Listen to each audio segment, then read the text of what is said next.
Ingeniera Ana María, buenos días. Hola, buenos días. Voy a prender la cámara. ¿Cómo están? ¿Cómo se encuentran? Buenos días, ingeniera, ¿qué tal? En unos minutos estaremos dando inicio a la conferencia. ¿Está bien? Ok, perfecto. Perfecto, muchas gracias.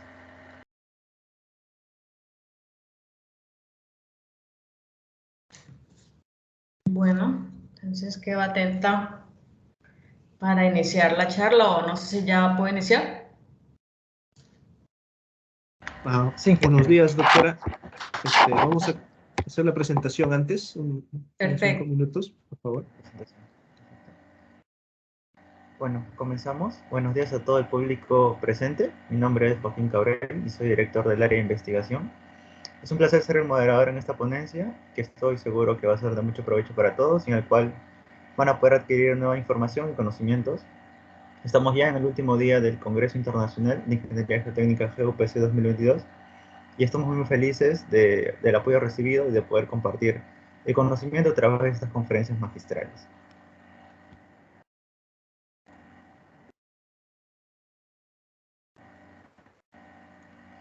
En cuanto al contenido, primero presentaremos al equipo GUPC, luego conoceremos a la ponente, que en esta ocasión es la PhD Ana María Parra. Después se procederá con la exposición del tema, el cual tiene por nombre Caracterización de la arena Ottawa F65, y finalmente pasaremos a la ronda de preguntas. El equipo GUPC es un equipo conformado por alumnos de la carrera de Ingeniería Civil de la Universidad Peruana de Ciencias Aplicadas, UPC, y tenemos como razón de ser nuestra formación como profesionales en el ámbito de la geotecnia. Conformamos un espacio crítico de investigación donde participamos y creamos actividades para la comunidad estudiantil con el objetivo de promover y fomentar nuestro desarrollo personal y profesional y llevar todo lo aprendido de manera teórica a la práctica. Ahora conoceremos un poco de la trayectoria de nuestra ponente. La PhD Ana María Parra es ingeniera de proyectos y socia de la firma Carlos H. Parra y Asociados, firma consultora en el área de geotecnia con experiencia de más de 30 años de experiencia en infraestructura en el suroccidente colombiano. Ha participado en asesoría geotécnica en proyectos tales como las megaobras, el World Trade Center, la clínica de Occidente, la ampliación de la vía Cali-Jamundí, la terminal del Mío en Agua Blanca en Cali y proyectos de la malla vial de Popayán. Además, es egresada con distinción a la excelencia humana y académica del programa de Ingeniería Civil de la Pontificia Universidad Javeriana de Cali, en Colombia, en el año 2008. Es magíster en Ciencias en Ingeniería Civil, con énfasis en Ingeniería Geotécnica e Ingeniería de Pavimentos en la Universidad de Florida, en Estados Unidos. Además, es PhD en la Universidad de California, Davis, en Estados Unidos, becada por Col Ciencias. Asimismo, ha sido profesora de la Universidad Javeriana de Cali en el programa de Ingeniería Civil desde el 2011 y es profesora de la plataforma Geotech Forum. Actualmente es la coordinadora del Comité de Normatividad de la Sociedad Colombiana de Geotecnia. Además, es parte del Technical Advisory Committee of the First Rock Science International Conference y es miembro de las asociaciones CSG, AIS, ACE, ERI y DFI. En esta ocasión, la PhD Ana María Parra nos va a hablar un poco del tema, el cual es caracterización de la arena Ottawa F65, que se encuentra dentro del tópico de geotecnia sísmica. Sin más preámbulo, ingeniera Ana María, le doy el pase para que pueda presentarlo. Bueno, pues buenos días a todos. Muchas gracias al grupo estudiantil por la invitación, a todos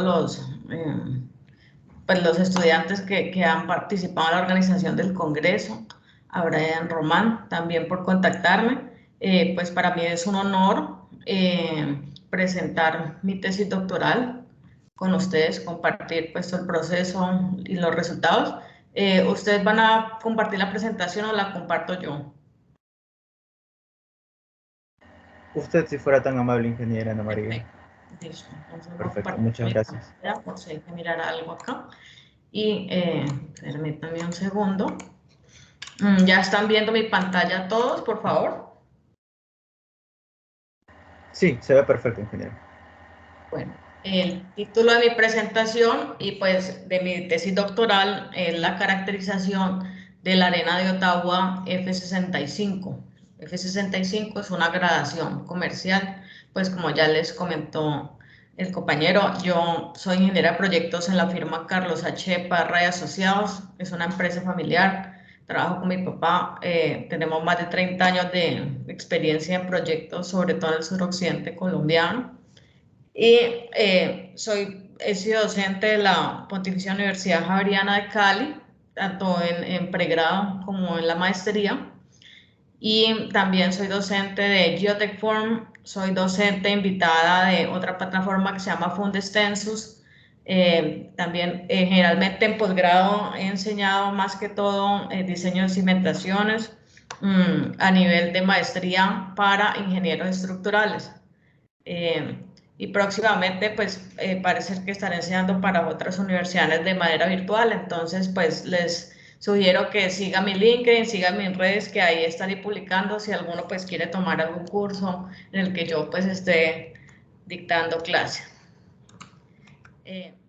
Bueno, sin más preámbulo, en mi presentación pues voy a hacer una breve introducción a lo que es la tesis doctoral y el proyecto del que hizo parte mi tesis doctoral.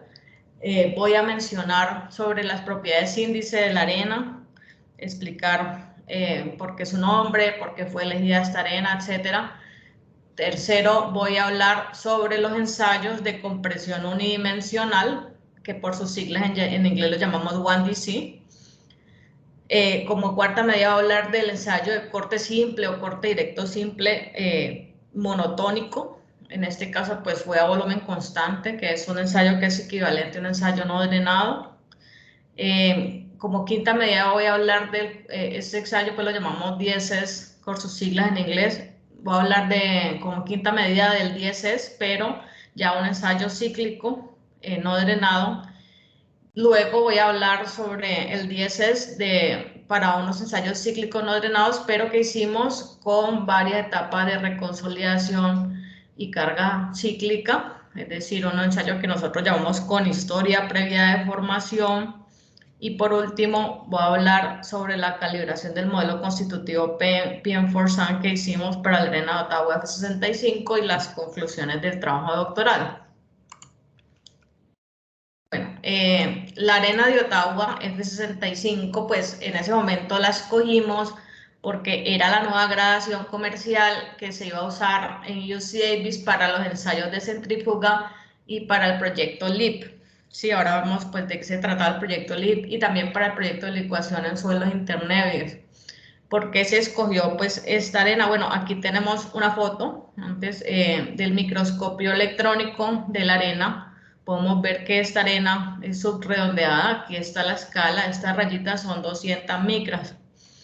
La arena la escogimos, esta gradación comercial, ya que es una arena que tiene un alto contenido de cuarzo y presentaba muy poca variación en sus propiedades entre bache y bache, ya que en la centrífuga pues se compran baches de grandes cantidades de arena porque pues tenemos centrífuga pequeña y grande en Davis y se requiere mucha arena. Entonces, antes de esto se estaba trabajando con arena, que es la arena de Ottawa, de Nevada, perdón, pero la arena de Nevada estaba presentando el inconveniente de que sus propiedades estaban variando mucho entre bache y bache, así fuese una arena comercial. Entonces se decidió cambiar a la arena de Ottawa F65, que entiendo era un poco más costosa. ¿Por qué 65? F65 quiere decir que es el número del grano de finura, ¿sí?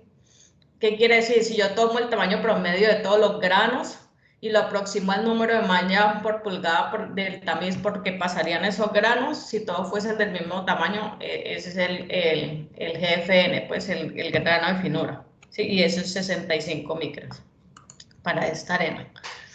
¿Cuáles son las características y por qué se escogió esta gradación comercial? ¿Por qué no se escogieron otras gradaciones de la arena de Ottawa? Bueno, pues para comentarles, la arena de Ottawa proviene de una formación que está en Ottawa, Illinois, que es muy alta en cuarzo, en contenido de cuarzo, es una arena muy pura, y pues la extraen pues para diferentes propósitos, por ejemplo, hacer fracking, etcétera.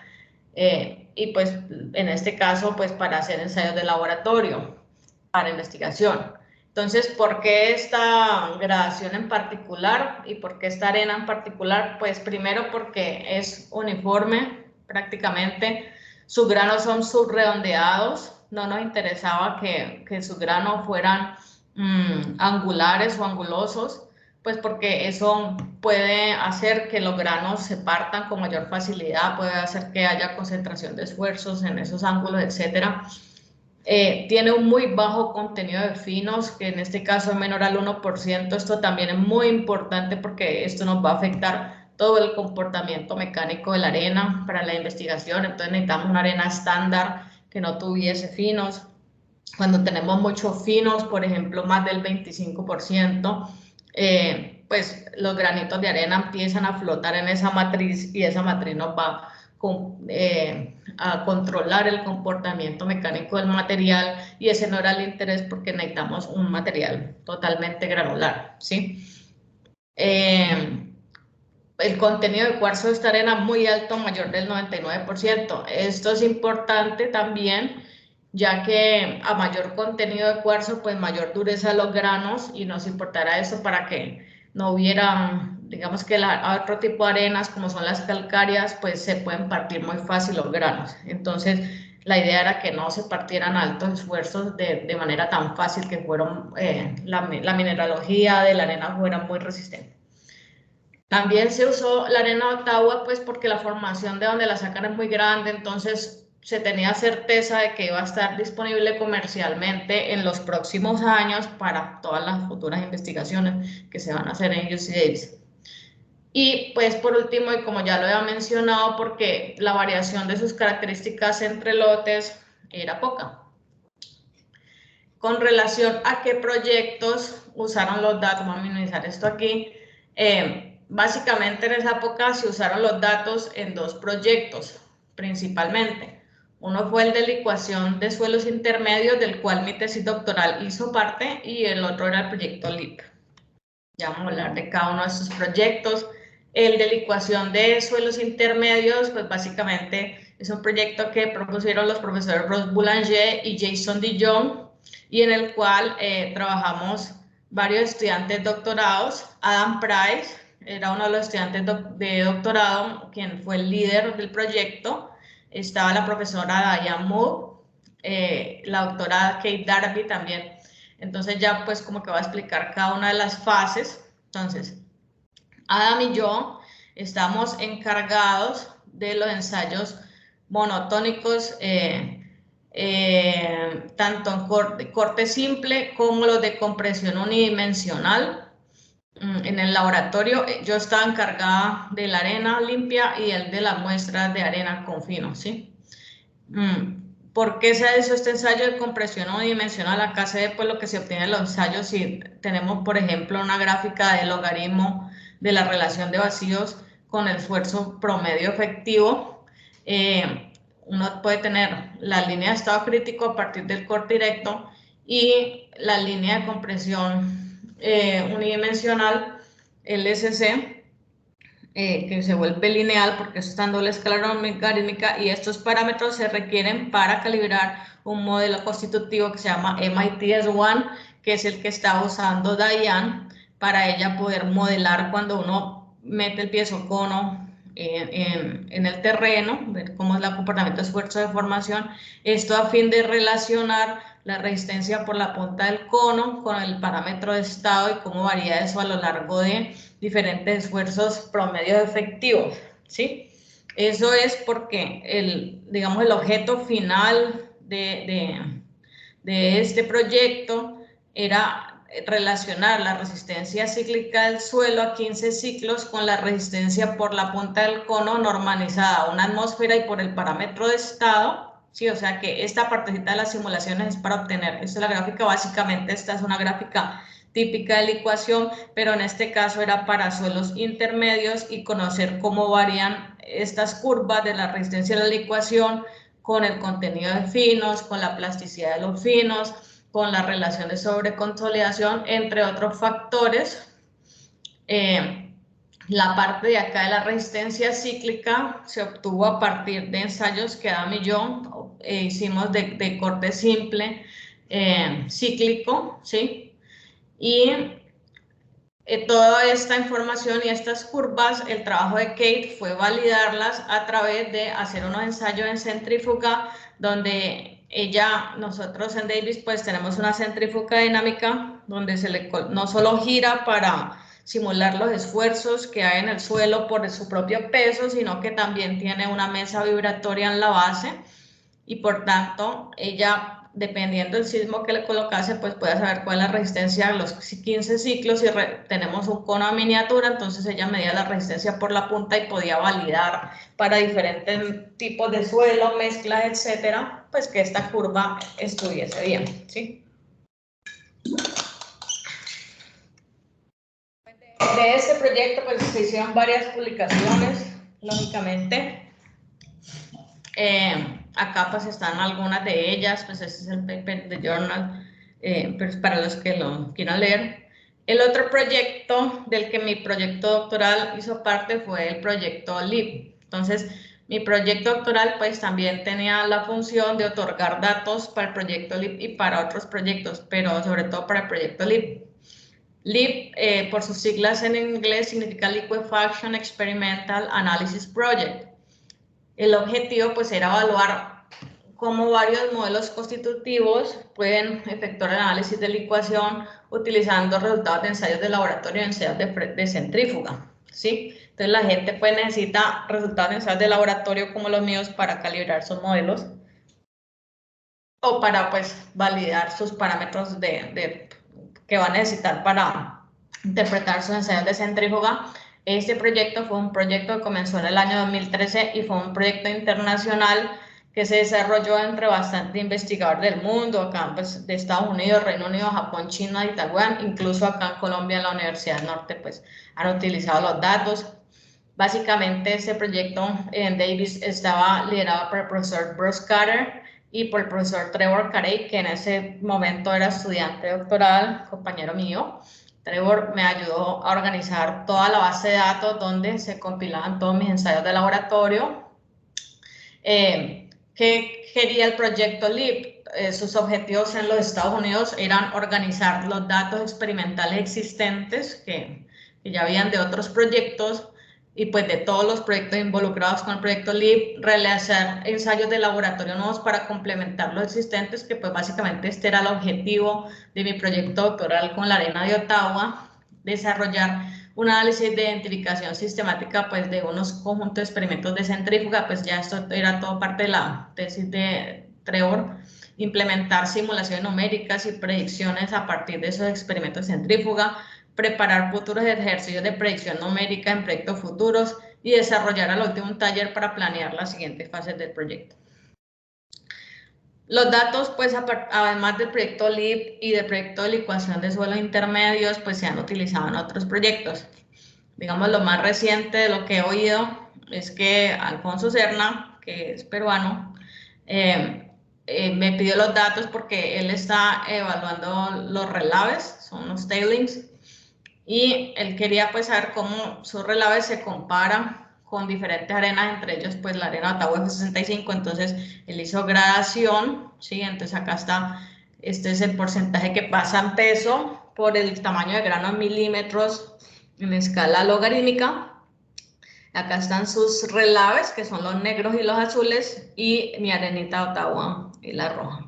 Él también pues está mirando cómo las líneas de estado crítico, entonces si esto es la relación de vacíos y esto es el esfuerzo promedio efectivo en escala logarítmica, entonces él está comparando sus tailings, que son el A, es el negrito, el B, pues son los materiales que son más compresibles, mientras que la arena de Ottawa está aquí, y por acá se empieza a ver el quebrazón de partículas. Puede ser que los tailings, como son limos, pues probablemente tienen una estructura metastable y por eso se van reacumulando los granos y esto tiene una forma diferente, no es que se estén quebrando. Hay otros proyectos que han utilizado pues mis datos. Uno fue el de Exton et al. Lo ha usado pues para hacer ensayos de centrífuga para estudiar los tsunamis, por ejemplo, entonces acá pues tiene arena, entonces le ponen la arena de Ottawa. En la China han continuado estudiando el quebramiento de partículas calcáreas y lo comparan con la arena de Ottawa, entonces para eso han usado mis datos. Pues con la mesa vibratoria también han hecho ensayos para estudiar la licuación y estudiar el corrimiento lateral, para eso han usado los datos. Han usado datos modelando presas también, como Boulanger y pues ponen la arena de Ottawa acá, entonces calibran con los datos, etcétera. Entonces, como todo, pues mucha gente pues quería usar estos datos. Trevor me ayudó a organizar los datos en una base de datos disponible en internet que está ahora en este datacenterhub.org, en este link, que es como la hojita de bienvenida a la base de datos que van a ver cuando entren ahí. Entonces, si ustedes hacen clic en todas estas partes azules, pues van a ingresar a acceder a los datos. Entonces, pues, ¿qué tiene la base de datos? Están todas las fotografías efectuadas con el microscopio electrónico de la arena de Ottawa, todas las propiedades índices, hay un resumen, se hacen acá, o pueden ver los resultados de cada ensayo, donde hicimos gravedad específica, granulometría, densidades máximas y mínimas, permeabilidad o conductividad hidráulica, y ya están los ensayos de resistencia. Entonces acá hay un resumen, y acá están los resultados de los ensayos. Está la compresión unidimensional, el corte simple monotónico, cíclico y el cíclico con varias etapas. Y finalmente acá pueden dar clic y bajar la tesis doctoral completa. Después está la explicación de todos los detalles. Básicamente cómo está organizada la base de datos, entonces cuántos ensayos hicimos, etcétera. Pues de las propiedades índices de la arena hicimos 10 ensayos. ¿En qué consistieron? Hacer las imágenes del microscopio electrónico, las curvas granulométricas, estimar las densidades secas y medir la gravedad específica de los sólidos. La conductividad hidráulica hicimos 4 ensayos con especímenes densos y sueltos. La compresión unidimensional hicimos 6 ensayos con especímenes densos y sueltos normalmente consolidados y llevados a unas presiones verticales efectivas máximas de 30, 70 y 140 megapascales. Pues si ustedes ven, esto es altísimo. Ahora miramos el equipo, etcétera. Después hicimos granulometrías. Bueno, después de quebrar los granos con estas presiones para ver cómo es el cambio de la curva granulométrica, hicimos también imágenes de microscopio electrónico después de la compresión, pues para ver cómo cambiaba la forma de los granos y la distribución. Hicimos también cortes simples monotónicos, 14 ensayos en total, en especímenes densos y sueltos normalmente consolidados, consolidados a unos esfuerzos verticales efectivos de 100, 400 y 800 kilopascales. Hicimos corte simple cíclico, 36 ensayos en especímenes densos y sueltos normalmente consolidados a un esfuerzo vertical efectivo de 50, 100 y 400 kilopascales. Hicimos una ronda de unos especímenes con una relación de sobreconsolidación, OCR por su sigla en inglés, de 4 en especímenes sueltos consolidados a 100 kilopascales. Hicimos también cortes simples cíclicos con historia previa de deformación, 7 ensayos en total, en especímenes densos y sueltos normalmente consolidados de 100 kilopascales. Traté de hacer unos sobreconsolidados, pero fue muy difícil porque pues la fábrica ya del material pues es muy densa, y cualquier cosa dañaba el ensayo, porque este es un ensayo de varios días. Entonces, porque tiene muchas etapas de licuación y esfuerzos simples cíclicos. Me disculpa que esté tomando agua, pero ayer me empezó una catarro, una gripa. Entonces, bueno, como ya les mencioné aquí, pues está la página web donde pueden descargar los datos, pues que van a mirar. Vamos a tener los data files que van a estar en formato de Excel o TXT, un resumen también del ensayo como tal, que va a estar en PDF, y además unas gráficas, pues como para que ustedes puedan mirar esto antes de descargar los datos, pues a ver si es los datos que buscan. Entonces, por ejemplo, el archivo de resumen pues va a tener todo el nombre, cómo se preparó el espécimen, el estado, la relación de vacío, etcétera, todos estos detalles. Y acá pues están esos grafiquitos de relación de vacíos y esfuerzo vertical efectivo en doble escala logarítmica. Por ejemplo, este es un ensayo de compresión unidimensional y de deformación unitaria de esfuerzo vertical efectivo en escala logarítmica, pues para que ustedes puedan ver los datos antes de descargarlos, pues a ver si son los datos que buscan. Bueno, con respecto a los resultados. Perdón, yo miro acá el tiempo. Vamos muy bien. Pues la arena de Ottawa hicimos, estos son los resultados de la gradación de la arena de Ottawa. Es el porcentaje fino que pasa en peso, por peso. Y esto está en escala logarítmica y es el diámetro de las partículas en milímetros. Pues si ustedes ven, esta es la curva granulométrica de la arena obtenida por tamizaje en seco, pues ya que el porcentaje fino es muy bajo, del orden de 0.17, menor al 1%. Es una arena pobremente gradada. Tiene un coeficiente de uniformidad de 1,61 y un coeficiente de curvatura de 0.96. Acá están las fotos del microscopio electrónico, donde pues está la escala, tenemos 750, 500, 200 y 100 micras. Acá podemos ver pues que la arena es redondeada, ¿sí? Más o menos uniforme, etcétera. ¿Cuáles son las propiedades índice pues, de la arena? La gravedad específica, lógicamente, esto es 265, pues por su alto contenido de cuarzo. Aquí están los métodos de ensayo, ¿sí? La densidad mínima seca, que es 1446 kilogramos por metro cúbico. Este es el método de ensayo, ese es el ensayo STM.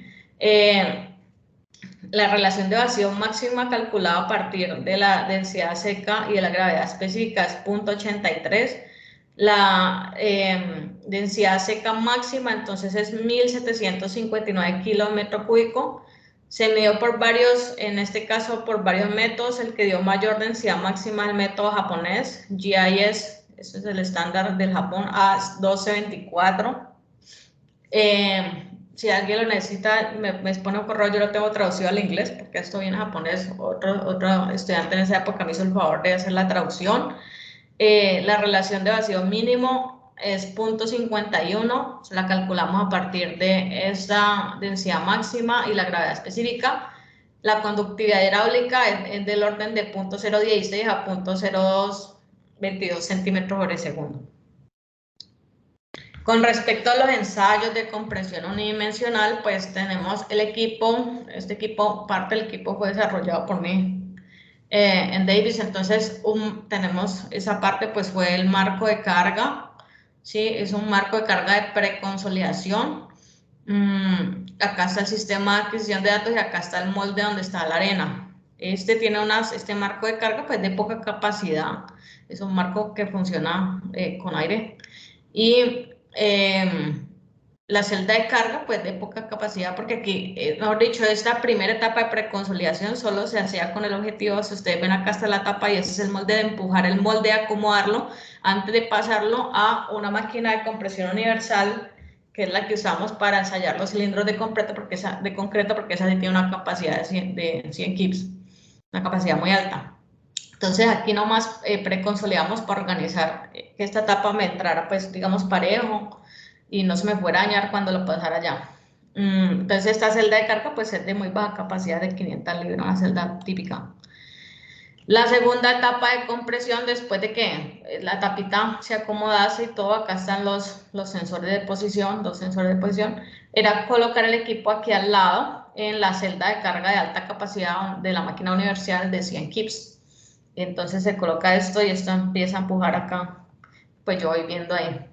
El montaje pues está compuesto por una vasija que tiene dos discos porosos que son metálicos, porque inicialmente yo desarrollé pues todo este equipo. Entonces en el desarrollo del equipo vimos que como las presiones son tan altas, primero tenía unas piedras porosas como las del triaxial, etcétera, pero ya no resistían su capacidad, estas presiones tan altas, entonces se partían. Entonces, lo que tengo acá es un aluminio poroso, pues que fue mandado a hacer especialmente para esta vasija. Una vasija de chromoly. Chromoly es una aleación pues de acero que es más resistente con carbono. Tiene la ventaja pues que tiende a oxidarse, pero pues al molde yo le hacía un mantenimiento constante. Una tapa del molde, pues acá no se ve bien. Aquí está toda la tapa adentro, digámoslo así. Un collarín o collar donde van instalados los sensores de posición. Son Linear Potentiometer, un LPT, aquí está. 2 LPTs, pues para mirar el promedio, para poder saber cuál es la relación de vacíos, cómo va cambiando con la presión que yo le ponga aquí a esta tapa. Sí, porque aquí no se ve bien, pero por ejemplo aquí se ve que esta parte de la tapa por fuera, ¿no? Entonces, pues básicamente con la máquina vamos empujando, yo voy obteniendo los esfuerzos de la lectura de la máquina y con esto Linear Potentiometer yo sé cuál es la deformación unitaria y de ahí puedo calcular cómo va cambiando la relación de vacío, ¿no? Que recuerden que de este ensayo, del 1DC, yo lo que quiero ver es cómo cambia la relación de vacíos en escala logarítmica el esfuerzo vertical efectivo, ¿sí? Porque quiero llegar a un esfuerzo muy alto y por eso necesito la máquina universal del concreto para poder ver la parte lineal acá, que es la que necesita Diane, perdón que me vuelva así. Diane necesita esta pendiente, ¿sí? Que es la última parte de esa gráfica, ¿cierto? Para calcular, porque ella necesitaba calibrar su modelo. Básicamente esa parte es acá, por acá. ¿Dónde está el Ottawa? Aquí. Esta parte, esta pendiente.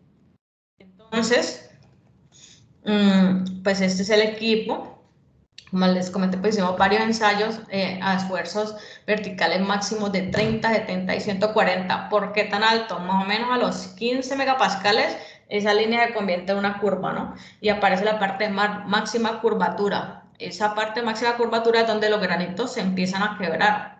Entonces eso más o menos para una arena típica del orden de 15 megapascales, por eso necesitaba llevar esto a unos esfuerzos tan altos. Lo hicimos todos especímenes normalmente consolidados, densidades sueltas y densas. Pues cuánto es suelto para mí. El criterio que escogimos con el profesor Ross Boulanger era lo más suelto que pueda preparar el espécimen. Entonces eso depende del método de preparación que yo use en el laboratorio del espécimen. El más suelto es la deposición seca con un embudo, básicamente con un embudo de plástico puesto con la punta del embudo en la base del molde, lo lleno de arena y rápidamente levanto el embudo.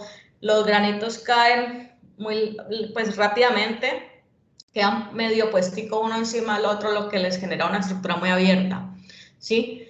Para los especímenes densos lo hicimos con pluviación en aire. ¿Qué es pluviación? Es dejar llover básicamente la arena, pues más tarde, si quieren las preguntas, vemos pues bien el equipo. Dejarle lloverla a través de unos tamices y uno le puede variar la abertura y con eso puede, uno calibra para obtener diferentes densidades relativas. Entonces también me dijo lo más denso que pueda, entonces lo más denso, pues de acuerdo a mis máximo y el mínimo, pues más o menos densidades relativas del 80 al 90%, ¿sí?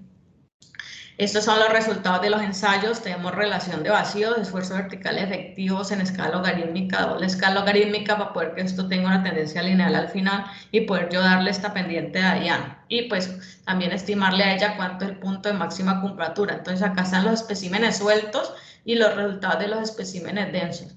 Pues, ¿qué se puede ver de los especímenes sueltos? Estas rayitas como aguamarina, pues son hasta 30 megapascales, la moradita, como las lilas son hasta 70 y las otras hasta 140.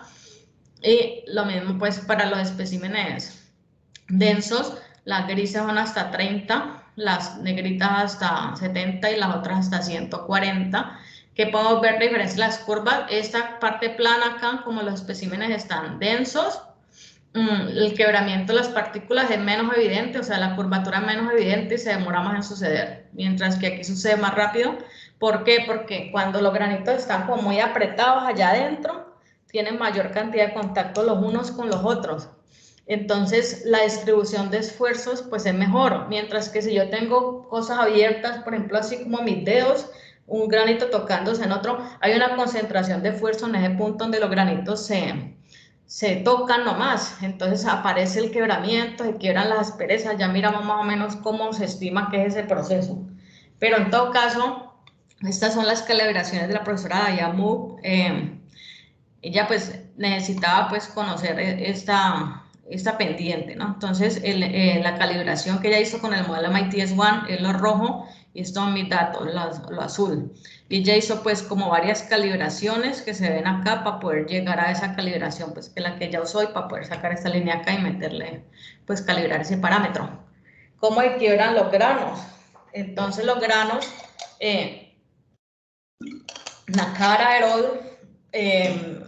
hace una hipótesis de que los granos pues, son subredondeados, ¿no? Y pues primeramente cuando están en una estructura abierta y tú le puedes poner la carga, ellos van a empezar a rotar, ¿sí? Unos sobre otros y en esa rotación van a eliminar sus asperezas. Entonces, por ejemplo, aquí vemos en agua marina la línea original, la forma original, y en negro pues como va quedando el granito, ¿no? Cuando van rotando unos sobre otros, entonces se van limando las asperezas. De pronto las asperezas se parten cuando ya se han limado, y después de que parten a la mitad, y después a lo último ya hay tal concentración de esfuerzos que parte el grano a la mitad, porque ya los esfuerzos son muy grandes. Entonces, ¿qué pasa? Después de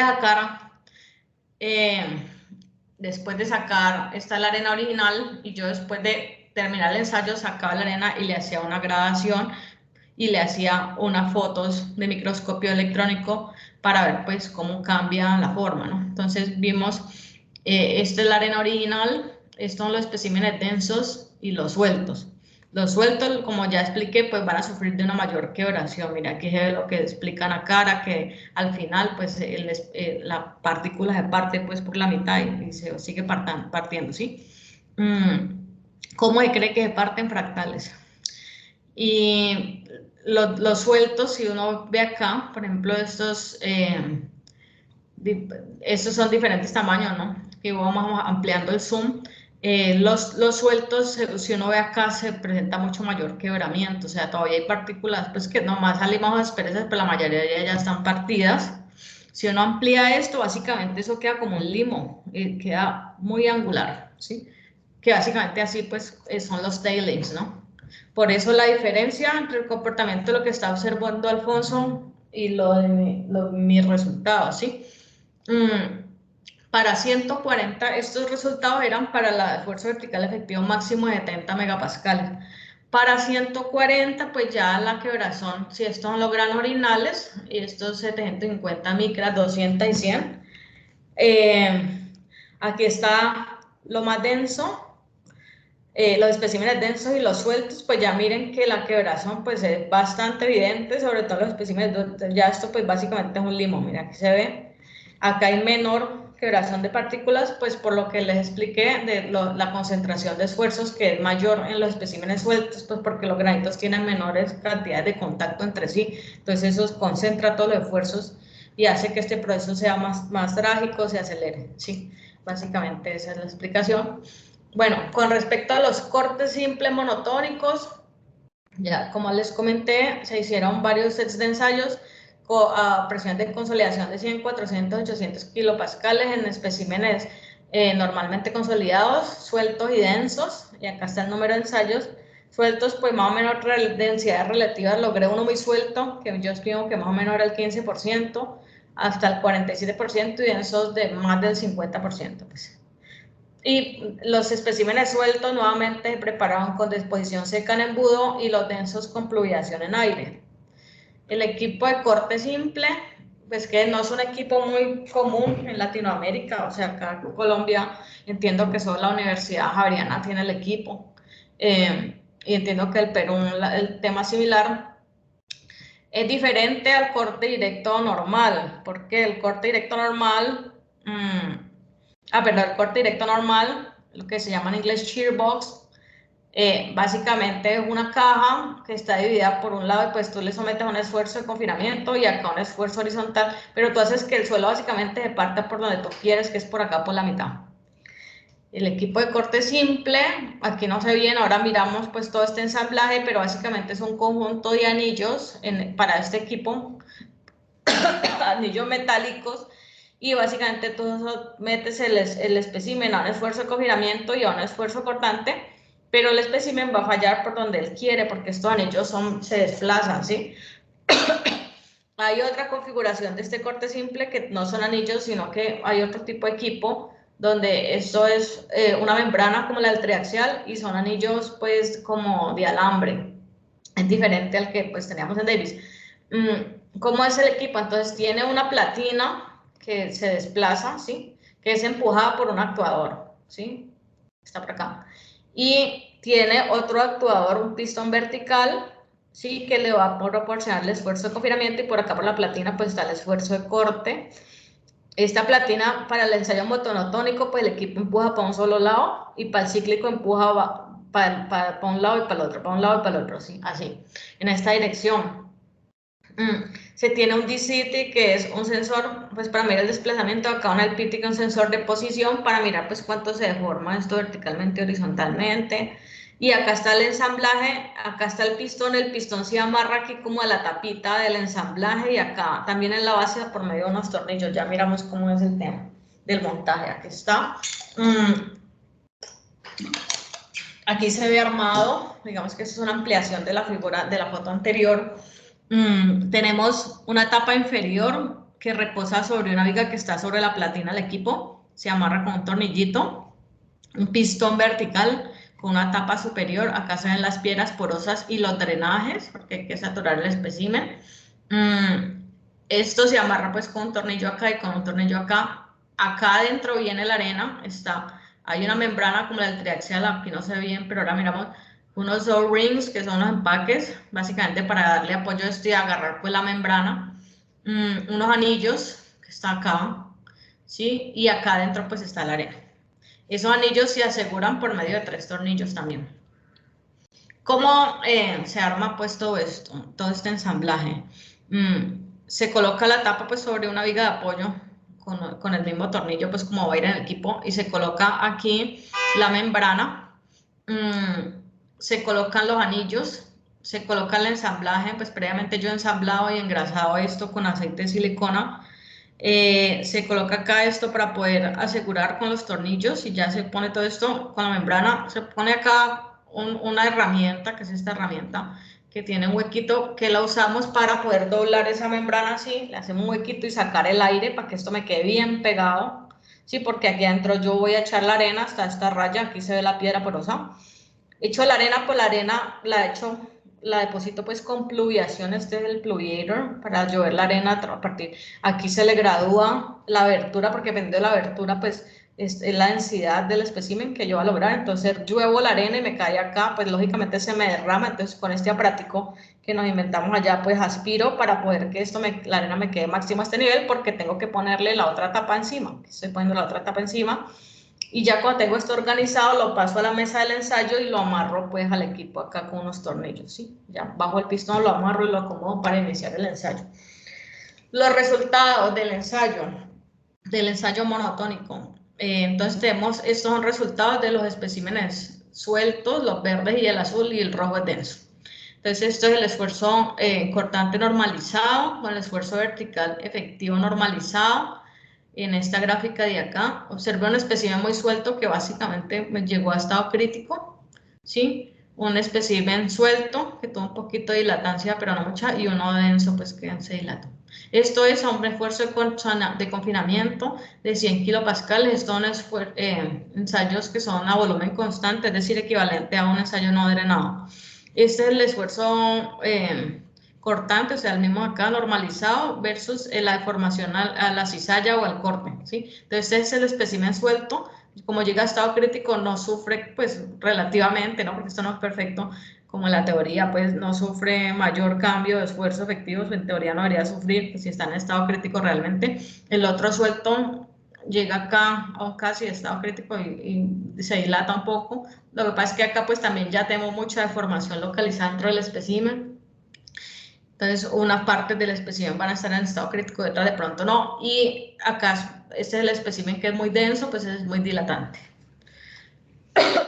Diane, la profesora Diane Moe, pues hizo las calibraciones de MIT S1 basada pues en mis resultados. Los resultados son, pues tiene acá la misma gráfica, ¿sí? El esfuerzo cortante, lo que pasa es que ella no lo tiene normalizado, el esfuerzo vertical efectivo, el esfuerzo cortante versus la deformación por cizalla. La misma gráfica, lo que pasa es que estos especímenes de acá arriba son los sueltos y estos son los densos.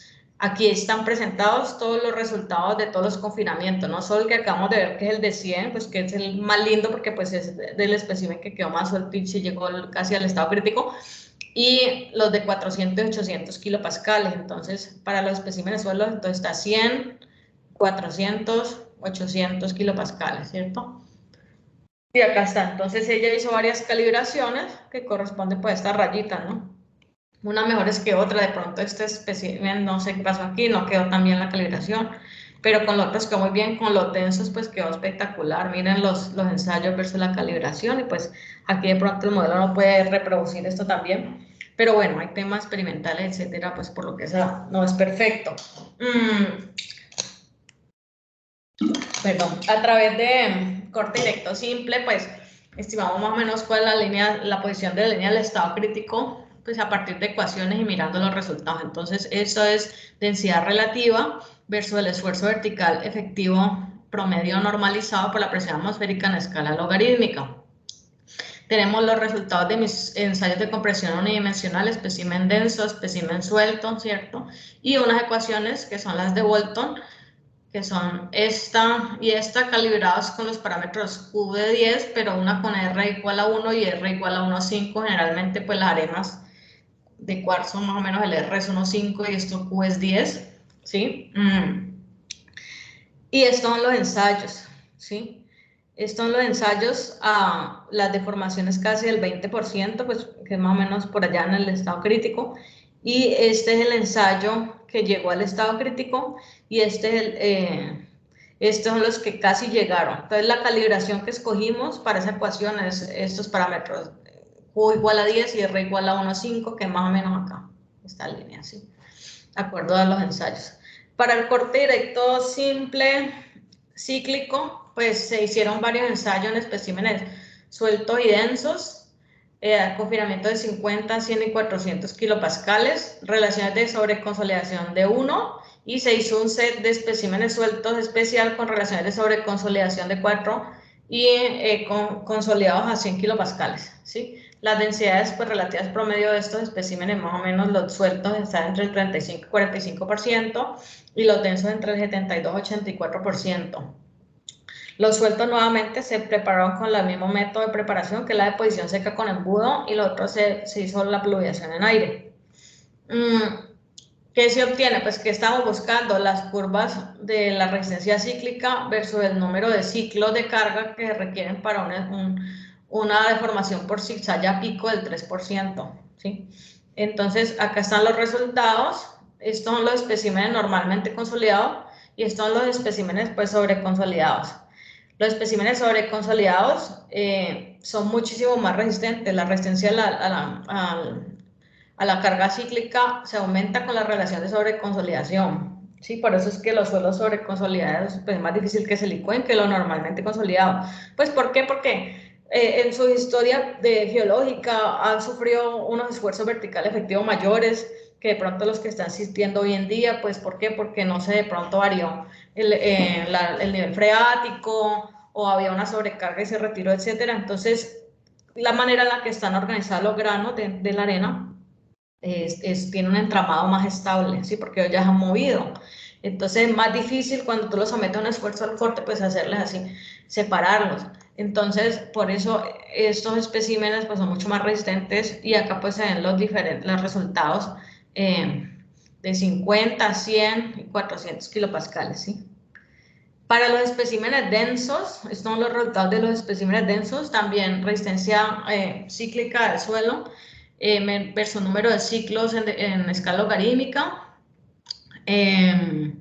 para deformación pico del 3%. Esto, ¿cómo es la forma de esto? Es una curva, porque esto sigue la regla de Miner, tiene que ver pues como cuando los materiales tú los sometes a carga cíclica, pues cómo disipan energía, etcétera, cómo se deforman, así como los pavimentos también siguen la regla de Miner con un exponente que se llamó B. En este caso yo lo estimé 0.15 para los especímenes sueltos y 0.17 para los especímenes densos. Entonces aquí están pues los resultados de los densos. Pues hay bastante dispersión, sobre todo, pienso yo, este puntico, acá, sobre todo por temas que teníamos del pistón, que a veces se movía un poco, ¿sí? Ya que el pistón no se debe mover, pues porque esto es un ensayo de volumen constante, ¿no? Entonces él debería estar muy amarrado con los tornillos que tiene, pero a veces de pronto tenemos, eso se llama compliance, pues como una deformación. Perdón, yo tomo un poquito de agua. Con relación a la licuación recurrente y a los ensayos de varios ciclos de carga y reconsolidación, pues, ¿qué queríamos ver? Se ha observado, por ejemplo, en Nueva Zelanda, no sé si han visto el video del patio donde se licúa el mismo estrato de arena en diferentes sismos, ¿sí? Viene un sismo, se licúa, después viene otro sismo, vuelve y se licúa, aparecen los volcanes de arena, etcétera. Entonces, ¿qué pasa? Si tenemos esta, pues Adam Price se inventó este dibujito donde se explica el fenómeno, donde si tenemos pues una capa de arena licuable, ¿sí? Tenemos un elemento dentro de la arena, pues que es lo que básicamente simulamos a partir del corte directo simple, es como simular el estado de esfuerzo en un elemento, ¿sí? Podría ser que ese elemento, si yo hago una modelación de elemento finito, diferencia finita, sea uno de los elementos, ¿sí? Básicamente eso es lo que uno pues quiere simular. Entonces un elemento de suelo, él está sometido a un esfuerzo vertical efectivo, ¿sí? Pues por el peso menos el peso del agua, ¿cierto? Peso de los granos menos el peso del agua, el peso total. Hay un esfuerzo horizontal, ¿sí? Inicial, pues que básicamente va a ser, como es efectivo, hacer caso observo es el vertical, ¿verdad? En este caso, y después viene el sismo, genera unos esfuerzos horizontales y unos verticales que son cíclicos porque van y vienen, van y vienen. Al hacer eso, la presión hidrostática, no tenemos una presión del agua que es hidrostática, sino que hay un incremento de presión del agua en los poros, sí, pues porque va y viene. Y hay un incremento en los esfuerzos horizontales. Entonces, ¿qué pasa? Si yo tengo, esta es la línea de estado crítico y la relación de vacíos, este es el logaritmo del esfuerzo vertical efectivo de confinamiento al que, y digamos, tengan presente que este punto es antes de iniciar un ensayo en el que va a tener varios sismos, digamos, en el corte directo. Entonces, ese espécimen, cuando yo lo preparo y lo coloco ahí y lo consolido, tiene una relación de vacíos. Pero va a llegar un sismo y va a reducir el esfuerzo vertical efectivo porque ya no voy a estar en una condición del agua hidrostática, sino que va a incrementar la presión del agua que tiene los huequitos los huequitos de la arena. Sí, entonces eso va a hacer que el esfuerzo vertical efectivo pues disminuya, que el esfuerzo vertical efectivo es básicamente el total por el peso total menos la presión que hay en el agua, ¿cierto? Entonces a ese proceso lo llamamos licuación y esa pérdida de resistencia. Entonces cuando llega acá para el sismo, el agua escapa, ¿sí? Hay reconsolidación porque esa presión se disipa a través de un flujo de agua, que es lo que pasa en el campo. El agua trata de escapar, hay un gradiente y sale un volcán de arena, sale agua por acá y pues eso arrastra fino y crea un volcán ahí. Entonces, en eso sucede la reconsolidación, que es lo que me va a generar que el suelo se asiente por acá y se dañen las casas y todo eso. Entonces, luego el suelo queda con un estado de esfuerzo diferente, una relación de vacíos, vuelve otro sismo, vuelve y lo licúa, vuelve y se reconsolida y así sucesivamente. Entonces, esto es lo que quería yo recrear en el corte simple en mi arena y que Adam recreó en los suelos intermedios.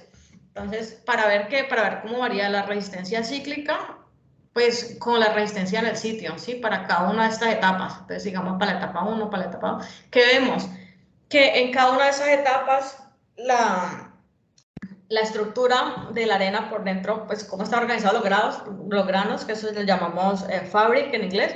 La fábrica, pues el entrelazado de las partículas cambia a una estructura más estable. Entonces, después de que pasa cada una de estas etapas, la resistencia cíclica del suelo va aumentando y llega a un punto en que se dispara. Entonces, esto básicamente es una curva de vulnerabilidad a la licuación. Donde está la resistencia cíclica, está la densidad relativa, la resistencia al cono por la punta y el N60, que son estimativos de la resistencia in situ del suelo estática, ¿sí? Indicativos, y con esto pues yo correlaciono más o menos en un sismo cuánto sentiría. Entonces, si esto pasara del campo, después de cada sismo, pues esto aumenta, no solo aumenta la densidad porque hay reconsolidación, entonces hay reducción de la relación de vacíos y cambia el entramado, sino que también va a aumentar la resistencia cíclica. Perdón, un poco de agua. Entonces ya estos son los resultados de los ensayos para una resistencia cíclica a 15 ciclos de carga, ¿sí? Para 15 ciclos de carga tenemos unos especímenes que son los de los ensayos con un solo ciclo de carga o la etapa inicial del ensayo de varias etapas de reconsolidación. Esos especímenes los vamos a llamar vírgenes, donde estos que tienen mayor relación de vacío son los sueltos y estos los densos, ¿sí? Todos los ensayos hicieron a 100 kilopascales de esfuerzo vertical efectivo. Y aquí vienen los ensayos con varias etapas de carga, ¿sí? Unos al principio acumula mayor deformación, pues porque el entramado de las partículas es más débil, etcétera. Entonces tú los sometes a esfuerzos cortantes, ellos van a deformar más hasta el 3%, llega un punto en que esa resistencia se dispara y esa deformación es menor al 3%, que son los triángulos.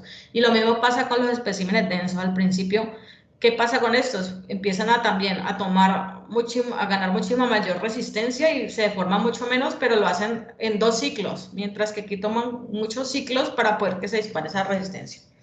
Por eso los suelos densos no es que no se licúen, es muy difícil licuarlo, o sea, tendría que llegar a un sismo muy, muy grande, si están saturados, etcétera, demasiados ciclos de carga para poder que licúen, porque ellos sí han experimentado algunos sismos, su estructura es tan estable y tan fuerte que con cualquier otro sismo se me acomodan mejor las partículas y esa resistencia se dispara mucho. Básicamente es eso. Entonces, en la centrífuga, pues Kate Darby, la doctora Kate Darby, quería pues mirar, hacer lo mismo que yo hice en el corte simple, pues para mirar este fenómeno, ¿sí? Y eso es estos son sus ensayos, todos estos. Los que se licúan son los rojos, los que se le licuaron y los que no se le licuaron. Aquí está la resistencia cíclica, 15 ciclos también a 1 atmósfera o 100 kilopascales. Y acá está, creo que la resistencia del cono. Entonces, los ensayos de mayor confidencia y que se licuaron son estos rojos. Y los otros son los blancos, ¿sí? Hay unos que licuaron, pero con menor confidencia. Aquí están las calibraciones que hizo Dayan, porque acuérdense que el objeto de este proyecto era estimar esto, comparar lo que estimó Dayan en el computador, que son estas líneas, con lo que observaba Kate, pues en su ensayo de centrífuga, y pues eso más o menos ver que esta tendencia fuera similar a la que yo viera pues en un elementez, que es en el corte simple, ¿sí? Y esto lo compararon con la línea de la resistencia a la licuación de Iris-Boulanger de 2015, más o menos esto es más una de estimación estándar y una menos, y pues miren que pues las calibraciones están básicamente muy bien, ¿sí? Luego de hacer todos estos ensayos, ¿qué queríamos hacer? Obtener los parámetros para calibrar PM4SAN. ¿Qué es PM4SAN? Es un modelo constitutivo que fue inventado por la profesora Caterina Siotopoulou y el profesor Ross Boulanger. En ese momento Caterina pues era compañera mía un tiempo de la universidad.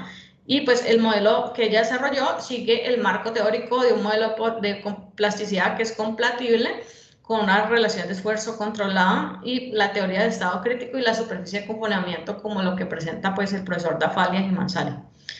Este modelo pues tiene 6 parámetros de entrada primarios y 18 de entrada secundarios. En el caso de mi investigación usamos la versión 3 implementada en FLAC 7 en ese momento en 2D. ¿Qué queríamos simular con el modelo? Pues un element test, es decir, como lo que sucedía en mi corte directo. Calibrarlo para que me proveyeran, para conocer qué parámetros me daban un ajuste similar para que el modelo hiciera básicamente lo que yo veía en el laboratorio, ¿sí? Realicé 2 calibraciones. Se ajustó, la primera calibración fue nomás mover el parámetro HP0, ¿sí? Y la segunda calibración que hicimos, movimos el NB de 0.5 a 0.25 y ajustamos HP0. ¿Cuáles son los parámetros pues, primarios que tiene el modelo? La densidad relativa, que la teníamos promedio para las curvas de resistencia cíclica. G sub 0, yo no hice ensayos ni de columna resonante ni de triaxial cíclico, entonces tomé los ensayos de Alarcón Guzmán de 1989. Alarcón Guzmán, es Adolfo Alarcón Guzmán, él también es colombiano. Entonces él hizo cuando estudió en los Estados Unidos, hizo unos ensayos para estimar con las curvas de amortiguamiento pues, de la arena. Entonces de ahí yo saqué el parámetro G sub 0. HP sub 0, que es el que yo moví en la primera calibración, y en la segunda también lo moví, solo que primero moví NB y después HP sub 0, lo calibramos para que me coincidiera con de mis curvas de licuación para los 15 ciclos de carga para gamma máximo igual al 3%, ¿sí? De los otros tiene unos parámetros secundarios que son la relación de evasión máxima, mínima, el ángulo de fricción a volumen constante, drenado, NB, que es el que yo moví en las calibraciones, el modelo por defecto trae un 0.5 y la segunda calibración 0.25, QIR, que son 10 y 1.5 por defecto. Acuérdense que yo miré esto en mi línea de estado crítico, esos QIR son de acá. ¿Sí? ¿Se acuerdan que yo les dije, bueno, aquí está mi ensayo, estos CAI que llegaron a estado crítico, estos estaban cerca, creemos que mi línea de estado crítico está acá. Ah, bueno, este ajuste es Q igual a 10 y R igual a 1,5 de la ecuación de Bolton. ¿Sí? Entonces usamos esos, que son los que el modelo trae por defecto. Este lo sacamos pues de los ensayos de corte directo simple monotónico, por eso voy a quedar los ensayos. Estos de mi ensayo de laboratorio de densidades máximas y mínimas pues con GSUS. Entonces, ¿cómo es la calibración? Entonces está la resistencia cíclica del suelo versus el número de ciclos de carga que se requieren para llegar a una deformación por cizalla máxima del 3%. Los resultados experimentales son los rombos azules. La calibración 1 y 2 del modelo me da esta curva así, estos puntos, ¿sí? Entonces, pues más o menos está ok.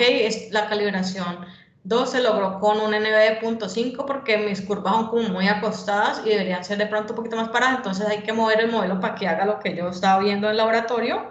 Y NB es 0.25 y HP0 para la calibración me dio 0.32. Esta calibración es para los especímenes sueltos, densidad relativa promedio más o menos 40%, esfuerzo vertical de confinamiento 100 kilopascales. Recuerden que yo hice la calibración para 100 los ensayos de 100 kilopascales, ¿no? Pues la calibración de la parte cíclica, ¿no? Para los especímenes densos, la densidad relativa más o menos del orden del 80%. Está la resistencia cíclica del suelo. Este es el número de ciclos en escala logarítmica para lograr una deformación por cizalla del 3%.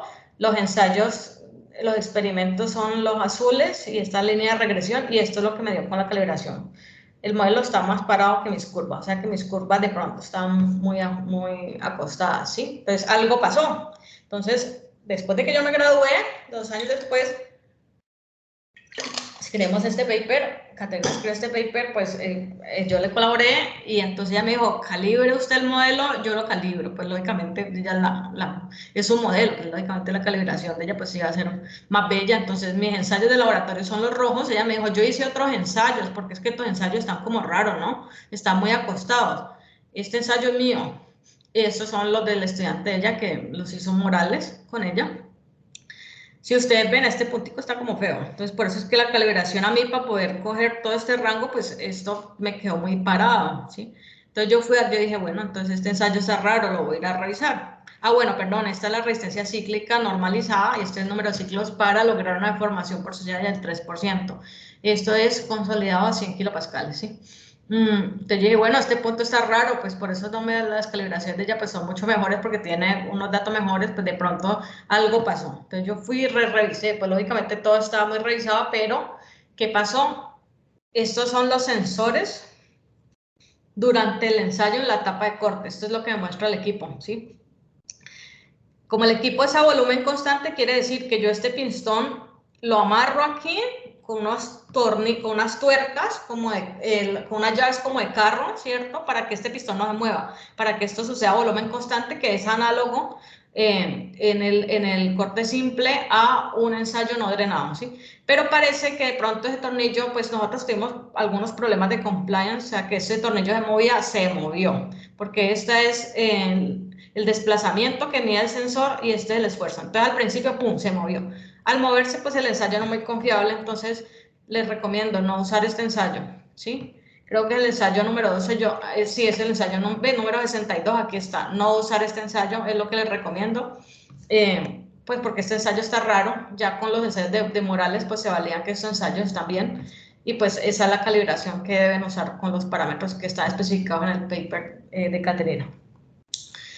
Por último, ¿cómo se obtuvo el cociente del módulo de corte? Con el módulo de corte máximo.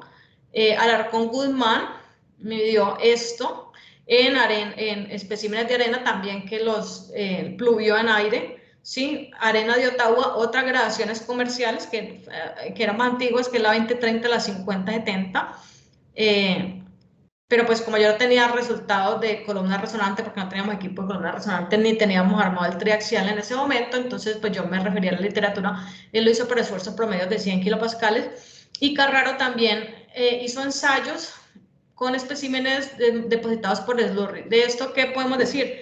pues que el método de posición o de preparación del espécimen no influye mucho en la resistencia de corte máxima de la arena y tampoco la gradación, ¿sí? Entonces, por eso yo podía usar los ensayos de Alarcón-Guzmán, eran lo más parecidos porque el mismo método de posición, entonces de ahí saqué el coeficiente de una relación entre la densidad relativa y el coeficiente del módulo de corte, ¿sí? Y saqué esta ecuación para mi arena y con eso fue que calibramos el pie forzado. Entonces yo después dije, ya después de que grabé dije, bueno, voy a mirar cómo son las curvas de amortiguamiento con el módulo de corte, las que obtuvo Dayan de su simulación, que es la curva morada, ¿sí? Con relación a lo que está en la literatura, a ver pues si eso, y porque después salieron otros ensayos de cera en la arena de Ottawa F65, a ver eso cómo se correlacionaba pues con todo lo de Alarcón-Guzmán, que ya vimos que era otra gradación diferente de la arena de Ottawa y con otras curvas que están en la literatura como la de Arandelli y la de Ostrowski y Walton, ¿sí? Entonces, si miramos acá el módulo de corte normalizado, en escala pues normal y la deformación por cizalla en escala logarítmica. Miramos la calibración de Dayan, pues le quedó muy chévere. Miramos los ensayos del Alarcón-Guzmán, son estos rojitos con verde, los navideños, digámosle así, los que están acá. Miramos los de la arena de Ottawa F65, pues se corre un poco la curva, pero no es nada grave, ¿sí? Y miramos todo lo que está en la literatura de correlación, entonces la de Arandelli, que es la de la mitad de Ostrowski, y la máxima y la mínima pues tocan un rango y pues esta figura pues me parece muy bonita porque pues todos ahí. Entonces, ¿qué podemos concluir? Desde un segundo yo tomo un poquito de agua. Pues de mis propiedades índices que se midieron pues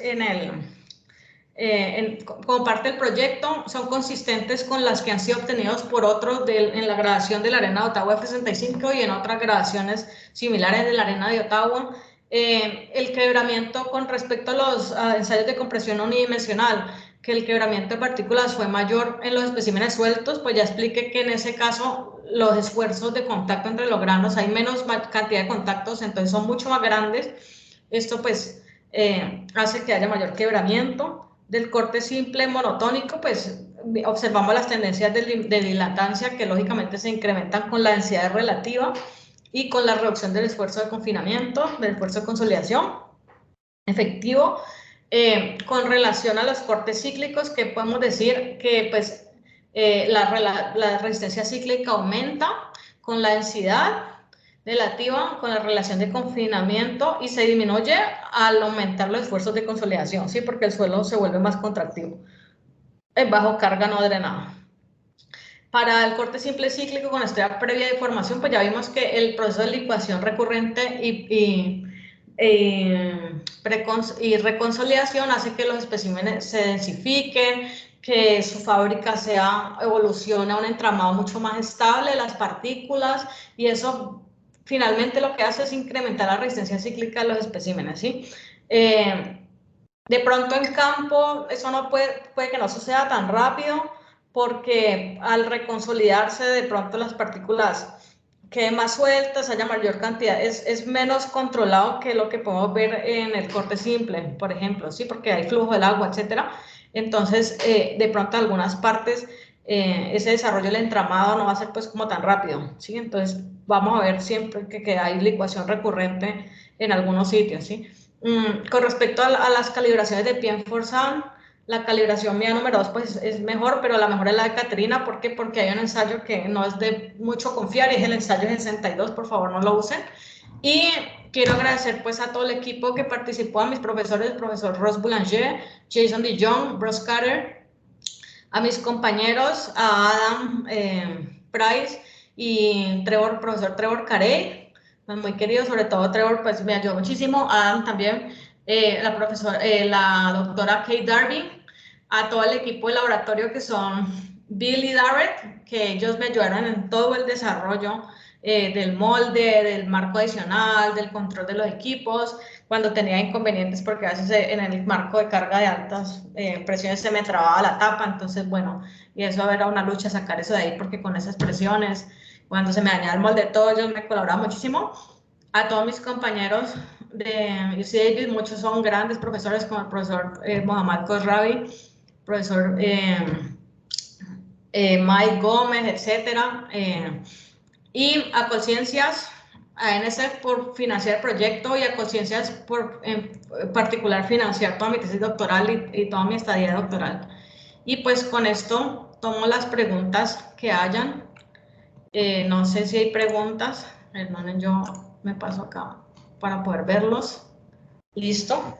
Muchísimas gracias, ingeniera, por esta magnífica ponencia. Ha sido un tema muy interesante y estoy seguro que el público asistente ha podido disfrutar y comprender mucho gracias a usted. Ahora el ingeniero Brian Román comenzará con la ronda de preguntas. Ingeniero Brian Román, cuando desee. Muchas gracias, doctora, por una muy buena presentación. Particularmente también que tengo la oportunidad de estar en la Universidad de California en Davis, conocer a Ross, a Jason, y estoy usando sus resultados justo porque mi investigación tiene que ver con temas similares en relaves de ceniza y bueno, sus resultados me están sirviendo bastante para poder hacer comparación. No son perfectos, lo único que le digo. Tienen sus pros y sus contras, pero bueno, pues así es la investigación experimental, básicamente. O sea, hay que mirarla pues, con cierto rango de variabilidad.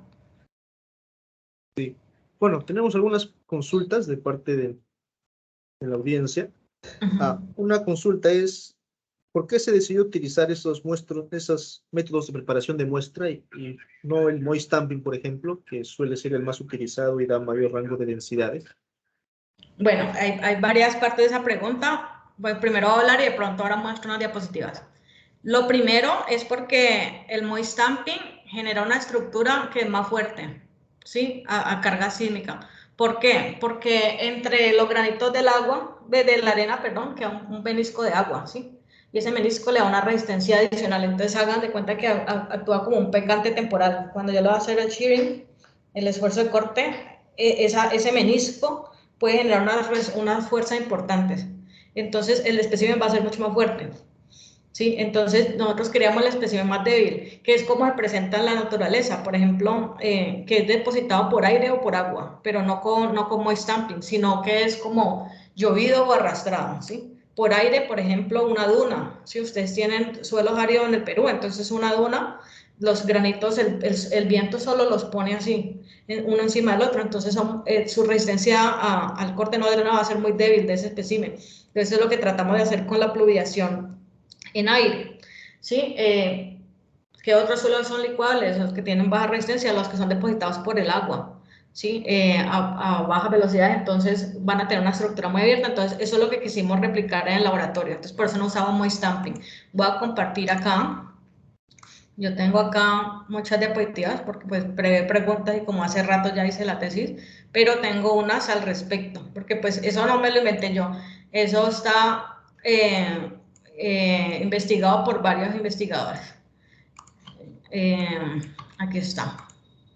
Entonces, si ves, este es un ensayo, una curva de resistencia cíclica, lógicamente esto no es en 10C, sino que esto es en el triaxial, y esto es un número de ciclos de carga en escala logarítmica a 5% de formación pues, axial, ¿sí?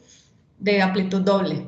Esta curva es a partir de especímenes preparados por moist stamping y estos de especímenes por pluviación como fueron los míos. Entonces, para el mismo número de ciclos de carga cíclica, por ejemplo, 10 ciclos, esta resistencia es como la mitad, o pues mucho menor, ¿sí? Que los de moist stamping, por eso no usamos moist stamping. Básicamente, perdón, yo muestro otra figurita. Aquí está, esta es otra figurita de Mulilis, pues él investigó los diferentes métodos de preparación, ¿no? Entonces, esta es la relación de resistencia cíclica, este es el número de ciclos de carga, aquí no para una formación axial, sino para lograr una relación de presión de poros del 100% y una formación axial del 2.5%, porque eso es axial porque esto es triaxial, no corte directo simple. Y acá están curvas provenientes de los diferentes tipos de preparación. Moist stamping es la segunda que da más resistencia, porque por ejemplo para 10 ciclos de carga está la segunda curva más alta. La que da más resistencia es moist stamping con frecuencia de alta vibración. Las muestras secas Ay, caramba, se me... Dan una menor resistencia por los mismos ciclos de carga, que está seca, pero con vibración, y las que son pluviadas en aire dan la menor resistencia. Esta es pluviada en aire, pluviada en agua, ¿sí? Y la 4 es seca, pero con vibración. Entonces, por eso fue que usamos ese método de preparación. Oh, excelente respuesta, doctora. Esa es una consulta que yo también tenía, me estaba haciendo, creo que ahora me queda mucho más claro. Sí, Otra hay que consulta que buscar tenemos es, ¿la línea de estado crítico variaría si es que se obtiene a través de los ensayos triaxiales o de ensayos de corte simples? No debería variar, porque es el esfuerzo, tendrías que dar los ensayos, pero yo pienso que no debería variar, porque la línea de estado crítico es una sola, ¿no? Lo que pasa es que tienes que convertir el estado de fuerza, pues del triaxial es diferente al del corte simple, sí, tienes que hacer la conversión, pero no, creo que no debería variar. Okay. Tenemos Lo otra que pasa es consulta. que Ah, de sí, por pronto favor. un triaxial, o sea, no sé qué tan fácil sería, digamos, la línea de estado crítico es muy teórica, ¿cierto?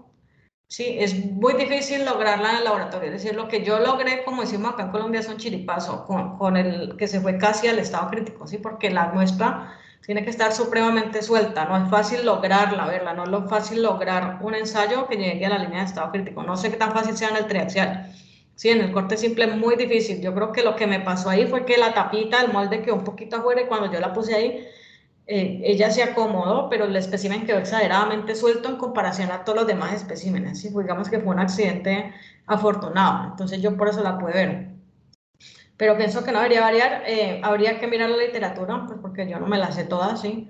Pero eso está en la literatura, es decir, los ensayos de Mulilis, hay otra persona que en este momento me escapa, me podría poner un correo, yo miro la literatura que yo tengo, pero que ha visto que más o menos por debajo de la ansiedad del 3%, él la ha visto, del 30%, perdón, él la ha visto en especímenes fluidos en aire, en el triaxial, pero habría que mirar, es muy teórico porque es muy probable que lo que suceda tanto en el triaxial como en el corte simple, antes de que la muestra llegue al estado crítico, es que va a haber una deformación localizada en el triaxial con mayor razón, porque en el triaxial, a medida que tú ensayas la muestra, empieza a perder una banda de corte más o menos después del 10% de formación, ¿sí? Axial. Entonces, esa banda de corte hace que en la mitad del espécimen así atravesado haya unas partes que están llegando al estado crítico y de pronto a otra todavía no. Entonces, como tú lo que estás haciendo es ensayando una probeta, que es un elemento, es como si fuera un elementico cuando modelas en elementos finitos,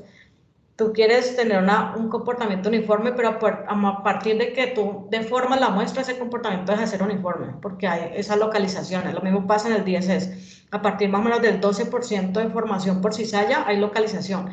Entonces ya el comportamiento que estás viendo es un promedio, pero hay una parte que está en estado crítico y otra no, ¿sí? Entonces, por eso es que es difícil verlo, porque hay unas partes del espécimen que se van a empezar a dilatar antes. Entonces, tú no vas a ver ese comportamiento lineal, sino que como el otro espécimen mío que se dilata, ¿sí? Entonces, por eso va a ser muy difícil verla, tienes que leer mucho para ver cuál es el mejor método de preparación para poder verla, dependiendo pues de lo que tú quieras recrear, porque si tú vas a recrear un tailing o algo, pues vas a querer usar un método de preparación de la muestra que sea similar al método en el que se deposita el material que estás ensayando, lógicamente, y pues vas a ver si la vas a poder ver o no. Si no, por eso existen esas ecuaciones, porque pues a alguien ya le pasó, entonces con esas ecuaciones nos calibramos, que es lo que yo hice, ¿sí? Perfecto. Aquí tenemos otra consulta, es una curiosidad sobre el parámetro B minúscula.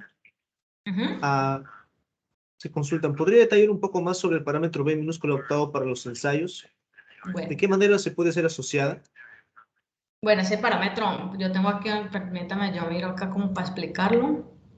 Tengo aquí muchas diapositivas, entonces por aquí la vi. Bueno, está la conversión de ciclo de carga, pero no sé si la tengo por aquí, creo que yo la...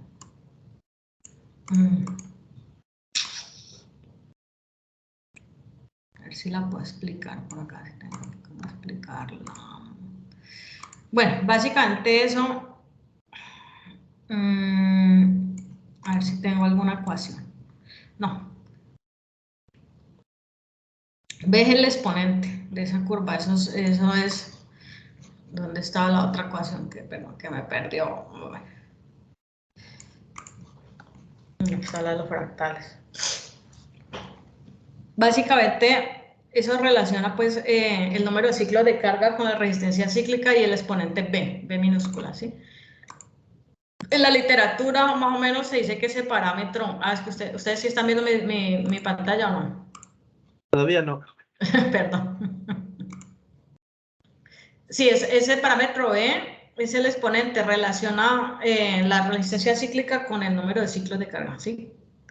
Es el exponente. Pues ese exponente, más o menos para una arena, eso es del orden como de 0.30, algo así. Sí, sí, por eso yo sé que me dieron bajitos y está relacionado con ese espécimen que no era tan bueno, ¿sí? Eso tiene que ver. Entonces, pero ¿por qué es así? Porque los materiales siguen la regla de Miner, donde la resistencia cíclica está relacionada con el número de ciclos de carga con exponente B negativo, porque la curva va bajando, ¿cierto? A mayor número de ciclos de carga, la resistencia es menor, ¿sí? Todos los materiales hacen eso. Si ustedes ven cómo diseñan los pavimentos también siguen la regla de Miner. Muchos materiales hacen eso, el concreto a lo mejor también, ¿sí? Con eso tiene que ver el exponente B. Más o menos poner en arena, como les digo, es más o menos del orden de 0.20, 0.30 más o menos. Por eso es que el mío está bajito. Y por eso con los ensayos de Caterina yo puedo verificar que ese ensayo es el que está como malo, ¿sí? Ese número 62. Pero eso es lo que quiere decir, que el material se va degradando a mayor cantidad de número de carga y a medida que se degrada, su disminución en la resistencia es exponencial y se relaciona con menos B, porque va disminuyendo, ¿sí? Eso es. Genial. Tenemos una consulta del chat, una consulta muy buena. Dice, se realizaron ensayos monotónicos postcíclicos posterior al corte simple cíclico. No. Y bueno, y en el caso de que se realizarían, la resistencia post-licuación de estos ensayos serían comparables con las resistencias residuales de un ensayo triaxial monotónico. Yo no hice, hasta donde recuerdo no hice ensayos, hice reconsolidación después de la licuación, eso sí está ahí, pero no un ensayo, hasta donde me acuerdo no habría que mirar, porque ya hace bastante tiempo hice la tesis, ¿sí? Bueno, yo puedo mirar acá tengo uno de los ensayos, ¿no? Por aquí está la reconsolidación. Sí, miramos, eso sí me acuerdo. Después de licuar, habría pues las válvulas y hacía una reconsolidación, pero ensayos que yo creo que no. ¿Es comparable? No, estos son de Nevada. Sí, creo que no hice, pero para una respuesta certera hay que mirar la tesis, que ya, si no yo lo estuviera aquí. Lo que yo de pronto más bien sí hice fue unas calibraciones que no están aquí, con el modelo PM4SAN. Y de pronto eso es lo que pasa, que estoy como confundida, siempre hice unas calibraciones acá, está monotónica. La resistencia al triaxial es diferente a la del corte simple, la del corte simple menor, entonces tienes que buscar en la literatura cómo se relacionan, ¿sí? Es diferente. ¿Por qué? Porque pues en el corte simple estás fallando el material así, horizontal, en el triaxial, si el triaxial en compresión lo está fallando así, ¿cierto? Si en extensión lo está fallando pues para el otro lado, ¿sí? Entonces es diferente el estado de esfuerzos y por lo tanto la resistencia es diferente. ¿Sí? La resistencia que tú mides en el corte simple menor. Bueno, lo que yo podría añadir de mi propia experiencia es de que normalmente los ensayos monotónicos postcíclicos ya tienen algunos problemas con el system compliance, Sí. ya largas deformaciones y suele haber pues pérdida de presión de poros y al menos en lo que he podido ya realizar no he tenido buenos resultados y las resistencias suelen salir muy altas. Es por eso, porque hay system compliance, porque le entra aire al agua, ¿sí? Por eso es que no hacen tampoco muchos ensayos de creep, o sea, por eso es que no, como tú pues tienes que saturar el material 100%, pero y para eso le has infiltrado monóxido de carbono, ¿cierto? Dióxido de carbono, perdón, le has hecho flashing para que empuje el aire, sí, y llene todo el agua. Cuando pasa el tiempo, vuelven e ingresan partículas del aire al agua y eso va a aumentar la resistencia del material. Entonces también va a poner eso, el System Compliance, puede que haya picos eléctricos durante el ensayo y todas esas cosas alteran el ensayo. Entonces, ensayos a lo mejor no son muy difíciles de hacer, por eso es que yo no tengo ensayos en especímenes sobreconsolidados con varias, porque yo los traté de hacer, pero cualquier cosita también, como la fábrica es tan densa, como que cualquier cosa dañaba el ensayo, si lo sobreconsolidaba. Y cuando uno hacía la reconsolidación y apretaba los tornillos, ahí mismo, pum, la resistencia se incrementaba mucho porque la fábrica era muy densa. Entonces, cualquier movimiento del equipo, pum, entonces los ensayos se dañaban. Yo traté de hacer como 3 o 4 y no pude lograr ninguno exitoso. Tenemos un participante de la audiencia que ha levantado la mano, lo he puesto como moderador, no sé si puede mencionar si tiene alguna consulta. Romo Yucra.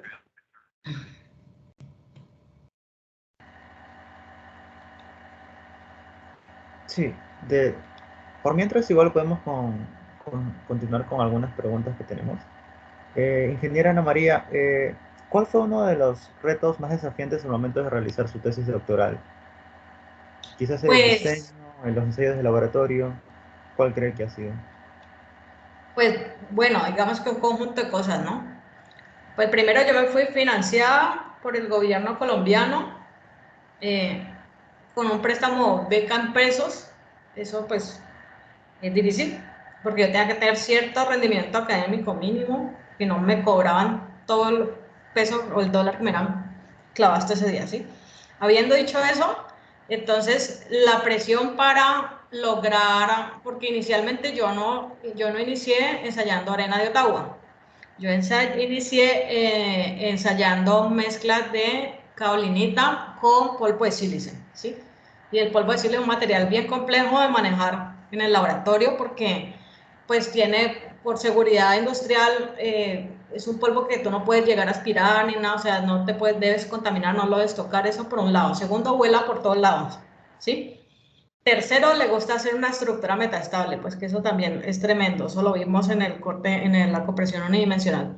Y cuarto, yo estaba rediseñando mi equipo de compresión unidimensional, pues que ya vimos, yo lo rediseñé todo porque teníamos otro, tenía problemas de compliance, en la base pues no tenía esa piedra porosa, sino que tenía una serie de tamices y esos tamices hacían, pues compliance es como deformación, ¿no? Para que, entonces esa deformación afectaba las mediciones en el módulo, en la relación de vacío, ¿sí? No, en el ensayo que estaba haciendo mi compañero que estaba usando previamente el equipo, pues no. Entonces yo tuve que rediseñar todo eso y también alcancé a ensayar no solo el polvo de sílice, sino la kaolinita casi que pura, líquida al principio y bueno, ya se me olvidó una roca, ¿sí? Pero como yo tenía que hacer mi examen doctoral máximo los primeros 2 años, entonces tenía que tener una propuesta de investigación muy rápidamente. Pues yo, gracias a Dios, convalidé mis materias de la Florida bastante, todas las de pavimento, etcétera. Pero tenía que lograr eso muy rápido y como mi trabajo al principio era desarrollo de equipo, eso yo me demoré mucho tiempo. Con esa colita, pues casi que al preparar el índice líquido al principio, pues es un material muy difícil. Yo prefiero mis arenas toda la vida, muy difícil de ensayar. Eso es un barro, eso empieza con barro. Entonces, mientras yo hacía todo ese ajuste del equipo, de que me dieran algunos ensayos al principio, pues no me daban bien porque yo tuve que aprender a hacer todos los ensayos, ¿sí? Unos me explicaban mis compañeros, pero, por ejemplo, mi compañero de compresión unidimensional estaba trabajando con otro equipo y solo con arena. Entonces, yo empecé a ensayar esas muestras, esas mezclas y después, sobre todo la arcilla, me acuerdo que era terrible esa kaolinita, o sea, digamos que la arcilla no era mío. Entonces, tremendo porque el ensayo era muy largo, ¿sí? El ensayo de compresión dimensional en la arena Dictus se demoraba 1 hora porque yo por ahí preconsolidaba 20 minutos y en otros 20 ya eso ya llegaba a la capacidad máxima. Pero el de la kaolinita no, el de la kaolinita tenía que preparar la kaolinita, dejarla hidratar como un día. Al otro día entonces llevaba la kaolinita para allá. Entonces la metía pues en mi molde, la preconsolidaba. Esa preconsolidación tenía que hacerse muy lenta porque no hubiera exceso de presión de poro. Entonces, para que eso medio cogiera una consistencia, porque eso estaba casi al límite líquido, entonces era un barro. Entonces, mientras cogía esa consistencia, entonces también como era tan compresible, entonces tenía al principio que poner una tapa, o sea, la tapa del molde era diferente, eso se comprimía un resto, le salía el agua, eso pasaba toda la noche, entonces después se llevaba a la máquina de compresión unidimensional, entonces también había que ensayarla muy despacio para que no hubiera exceso de presión de poro, entonces muy despacio era que eso demoraba 24 horas, 18 horas, 12 horas ensayando. Pero la máquina al principio, mi otro compañero no sabía cómo hacer para que ella se apagara automáticamente. Como esa es una máquina de tanta capacidad, la grande, la universal. Entonces, ya Billy y Darren me ayudaron pues con el manual, vimos para que yo pudiera dormir, o sea, yo pudiera irme para el apartamento y dejar eso ensayando ahí a las 10 de la noche y al otro día yo ya venía. Con esa caolinita, además la tapa, como eso es diferente a la arena, la tapa un día quedó torcida y cuando yo llegué, claro, el ensayo no había acabado porque estaba dañando el cromoli por dentro. Entonces eso pues para mí todo fue muy estresante, al mismo tiempo cometí, digamos que, pues no un error, pero digamos que pensé en el primer semestre yo estaba viendo pues mecánica de suelos 1, pero además yo dije, bueno, Rod me dijo, bueno, ¿qué minor vas a hacer? Entonces yo dije, no, pues yo quiero hacer un minor que sea como con dinámica estructural, porque yo me interrelaciono mucho con ingenieros estructurales acá y de hecho enseño en posgrado a veces en ingeniería estructural. Entonces yo dije, no, pues voy a meter la materia que me interesa, análisis estructural 2, porque ese es prerequisito para dinámica estructural. Pero pues yo me había graduado del pregrado en el 2010, no, en el 2008, y hasta el 2012 pues no había trabajado en estructura, no me acordaba de nada cómo resolver las vigas, y esto es una clase a nivel de posgrado. Los ingenieros estructurales tienen una personalidad diferente y yo era la única geotecnia ahí, entonces se requería mucha programación, que yo no era tan fuerte, yo no soy una persona tanto de programación, por eso yo quise hacer tesis en el laboratorio, precisamente porque a mí no me gusta tanto programar. Entonces el trabajo final de esa materia también era programación, al mismo tiempo estaba solucionando todos esos problemas en el laboratorio y tenía la presión de que en 2 años pues ya tenía que tener todo eso listo. Entonces después Rod me dijo, no, vamos a hacer también, me demoré mucho en eso y tenía que empezar a hacerlo del corte simple y ya faltaban 3 meses para el examen, entonces ya me dijo, no, al corte simple tienes que lograr unos ensayos más o menos ok para que pase el examen doctoral y prepararse, si no, no lo vas a pasar, entonces muchísima presión, pero finalmente yo lo pude pasar de una, me preparé muchísimo, otra noche muchísimo, estuve todos los fines de semana en el laboratorio hasta que logré estos ensayos, que son muy lindos los primeros, por aquí están, aquí los vi. Eso lo hice en Arena de Nevada, no los hice. Estos son los que yo le dije al jurado. Yo estoy lista con uno de estos, creo que fue este.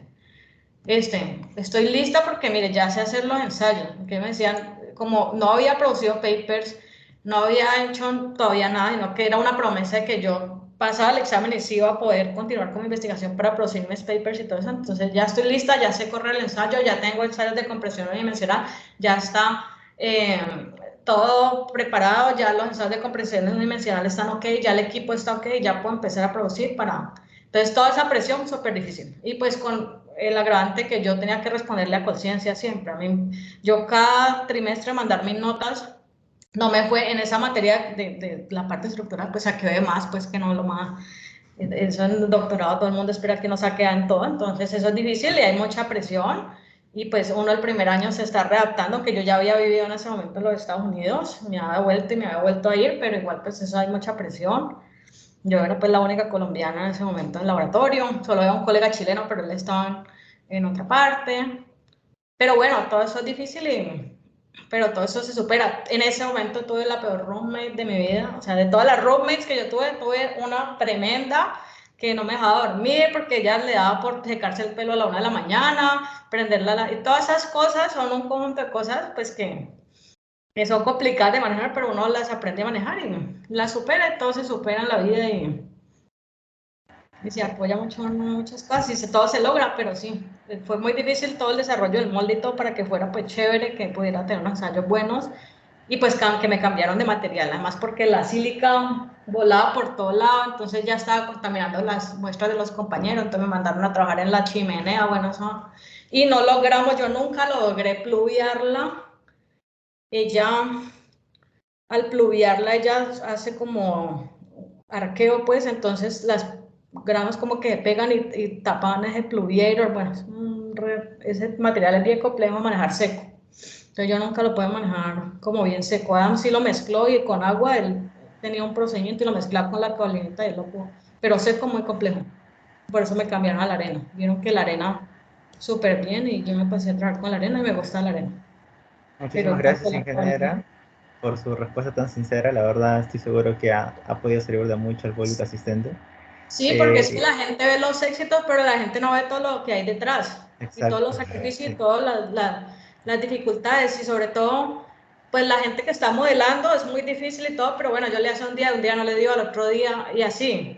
Pero en el ensayo laboratorio tú puedes ser muy experimentado y haber hecho 200 ensayos perfectos, y al 201, mucho que queda mal otra vez. Y se daña el equipo, y se daña el pistón, y bueno, pasan un montón de cosas. Y como yo tenía que hacer eso muy rápido, porque si subía el dólar, entonces pues ya no alcanzaba la plata, ¿sí? Entonces, eso es mucha presión. Te quedé y ya, y rápido y tan, y lograr los objetivos y tan, ¿sí? Nuevamente, ingeniera, muchas gracias por su excelente ponencia y por responder a todas las preguntas que se han planteado. Todos los integrantes del capítulo GPC estamos muy agradecidos con su persona por aceptar esta valiosa experiencia y enseñanza con nosotros. Y por otro lado, le dejamos también presente la invitación para que pueda participar en futuras conferencias. Si desea, puede dar algunas palabras de despedida al público para dar por terminada la conferencia. No, pues muchas gracias a todos por la invitación. Hay cosas que no me acuerdo, entonces pues pueden ir a leer la tesis, me pueden poner un correo, yo busco, tengo las referencias, tengo todo guardado, ahí están los ensayos, uno no es perfecto, entonces pues hay de todo, pero no, muchas gracias por escuchar, por invitarme, y pues no, cualquier cosa me pone un correo, yo estoy atenta, me escriben por el LinkedIn, y los quiero invitar, por último, antes de que me olvide, al Congreso Colombiano de Geotecnia, que lo vamos a tener ahorita en noviembre en la ciudad de Cartagena. Cartagena es una ciudad muy bella, es histórica, es patrimonio de la humanidad, tiene mar, para los que no saben. El congreso se va a efectuar en el Hotel Las Américas, que es un resort incluido pues súper chévere, con playa, y pues vamos a traer a la profesora Ellen Raji de la Universidad de Texas en Austin y a otros investigados muy prestantes. Vamos a tener el curso precongreso, que es el día 14 de noviembre, es el lunes festivo acá en Colombia, 2 cursos precongresos a un precio muy módicos. Uno es de Rock Science, viene el presidente de Rock Science, que es Tamer Yakub, con Raúl de Marini a dar el curso. Son unos cursos muy buenos, yo los he hecho muchas veces. Lo vamos a tener a un precio muy módico, que es como, no sé, 1.000.000 de pesos colombianos, eso es como $250, cuando esos cursos yo en Bogotá he pagado hasta $1.200 por un curso de eso, entonces lo estamos trayendo con descuento muy especial. Y vamos a tener otro curso, ese es todo el día, todo el 14, un curso que es mediodía, que va a venir el profesor Bathurst, que es especialista en todo lo que tiene que ver con geosintéticos, y nos va a dar un curso de muros reforzados en suelo. Ese curso está a un precio muy económico porque es financiado por la IGS, y va a tener un costo, creo que es como de 300.000 pesos colombianos, algo así. Eso es, no sé, eso es en este momento con el dólar a 5.000 pesos, no sé, como $60, si me pongo 5.30, ¿sí? Entonces es también un curso muy económico. eh, Vamos a tener ponencias recibimos más de 134 trabajos. No pedimos artículo completo, sino un resumen extendido. Y pues hay de todos los temas, de todos los niveles, ponencias internacionales y nacionales. Y pues varios profesores invitados. Muchísimas gracias, ingeniera. Estoy seguro que esas conferencias van a ser muy interesantes y esos cursos se van a aprovechar muy bien por los estudiantes que desean ir. No sé, ingeniero Brian Román, si tiene algunas palabras de despedida para la ponente. Bueno, solo agradecerle por su tiempo, por aceptar ser parte de este evento. Muchas gracias, y también compartir las experiencias que ella menciona en la parte experimental. A veces es bastante frustrante y no se suelen ver todos los resultados que no son buenos, solo mostramos los bonitos, y hay que ponerle pues sangre, sudor y lágrimas. Y entonces en eso entiendo muy bien lo que menciona la doctora. Pero le felicito porque sus resultados son muy bonitos y su tesis es muy buena. Quiero darle una felicitación y de nuevo agradecerle. No, pues muchísimas gracias por las flores y todo. Y sí, no sabes cuánta noche lloré, tomé vino de nada, llorando por mis resultados al principio, y sobre todo por esa bendita arcilla, con esa quedó linda, pero no. Después la tesis experimental para mí es una tesis muy bella, no la cambiaría por, pues la modelación es chévere y todo, pero yo me quedo con los experimentos, y me imagino que el que hace centrífuga le va a encantar, pero a mí el experimento de laboratorio, pues eso me encanta. Ya no lo hago acá porque pues uno acá tiene laboratoristas y es muy diferente, pero a mí lo que es laboratorio y campo, estar en obra, pues me fascina. Lo que hago hoy en día, pronto como ustedes son estudiantes, les comento, es muy diferente. Pues hago estudios de suelos, sobre todo para proyectos de vivienda, pero pues desde la ampliación de un cuarto de una casa hasta edificios que ya tenemos 30, 40 pisos, o unidades de vivienda que pueden tener 4.000 viviendas, etcétera. Todo eso también he trabajado un puente no tan grande, el más grande tiene como 60 metros de luz, pero pues ya no estoy trabajando tanto en puente, más que todo en eso. Y me gusta mucho estar en la obra. Digamos que de lo más difícil que hago es cuando tenemos excavaciones ancladas. Ya hemos tenido excavaciones de 16, 17 metros en suelos parecidos. Nosotros acá en Cali tenemos algunos suelos parecidos a los de Lima. Y hago eso, modelo y todo, y después veo en la obra pues todo lo que está pasando con mis anclajes, mis cosas. Y es muy chévere estar en la Perfecto, obra. ingeniera. Nuevamente fue un placer tenerla en el Congreso y le deseamos muchos éxitos en todos los aspectos. Hasta una próxima oportunidad. Muchas gracias. Bueno, muchas gracias a todos, que estén muy Nos bien. vemos. Chao. Chao, ingeniera. Cuídese. Muchas gracias. Muchas gracias, ingeniero Brian Román, por su presencia. También invitamos al público asistente a seguirnos en nuestras redes sociales y que estén atentos a nuestra siguiente conferencia, que será a las 3 p.m., hora peruana, y estará a cargo del Magíster en Ciencias Carlos Soto. El tema a tratar será ensayos de columnas resonante y triaxial cíclico para caracterizar la respuesta dinámica de los suelos. Y sin más que agregar, esperamos contar con su asistencia y muchísimas gracias.